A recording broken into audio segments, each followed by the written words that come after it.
دیکھنے سننے والوں کے نام کا سلام پہنچے۔ دوستو، کچھ یادیں ایسی ہوتی ہیں جن کو انسان کھرچنا بھی چاہے تو کھرچ نہیں سکتا۔ ایسی یادیں لوٹ کر چلی آتی ہیں بعض دفعہ۔ کل پتہ چلا کہ میرا چھوٹا بھائی، اس کی مسز کو کینسر ہو گیا۔ شدید جھٹکا لگا۔ مشکل وقت میں دوست پہچانے جاتے ہیں۔ یہ وقت ہوتا ہے کہ انسانوں کی پہچان ہوتی ہے۔ میری مسز کو جب کینسر ہوا، میں لاہور چیک اپ کرانے گیا، ادھر بایوپسی کی ٹیسٹ انہوں نے سیمپل لیے، میرا فون نمبر بھی لیا۔ تو اس وقت موبائل نہیں ہوتے تھے، تو میں نے نمبر دفتر کا دے دیا کہ خدا نخواستہ ایسی چیز ہو تو پتہ نہ چلے گھر والوں کو۔ کیسی بچگانہ سی خواہش تھی۔ تو شام کو مجھے یاد ہے، شام کو آیا دفتر کا چوکیدار، سر آپ کو فون ہے۔ میں گیا ادھر دفتر، تو پھر انہوں نے مجھے بتایا کہ جو سیمپل آپ کی مسز کا لیا ہے وہ کینسر ہے۔ فون میرا ہاتھ سے گر پڑا۔ پھر علاج شروع ہوا۔ یہ کچھ دریا میں پہلے عبور کر چکا تھا، اب یہ ایک نئی سرزمین کے نیا دریا تھے۔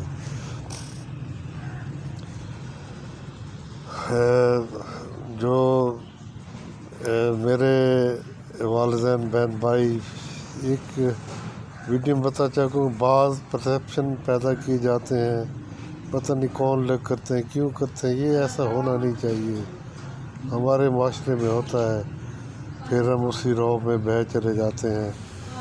تو میری والدہ نے کہا کہ میں آؤں، میں نے کہا کہ نہیں، اس سے پھر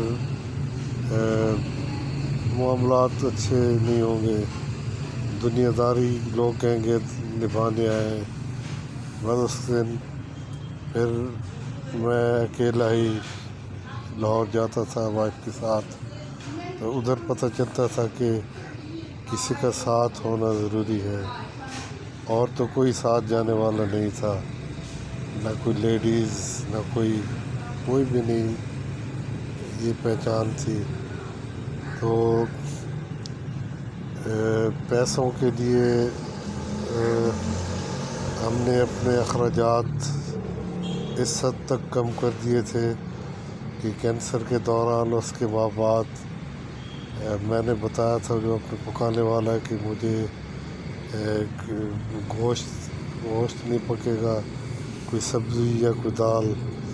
تو وہ کہنے لگا، سر جی گوشت کیوں نہیں؟ میں نے کہا نہیں، مجھے معدے کا مسئلہ ہو جاتا ہے۔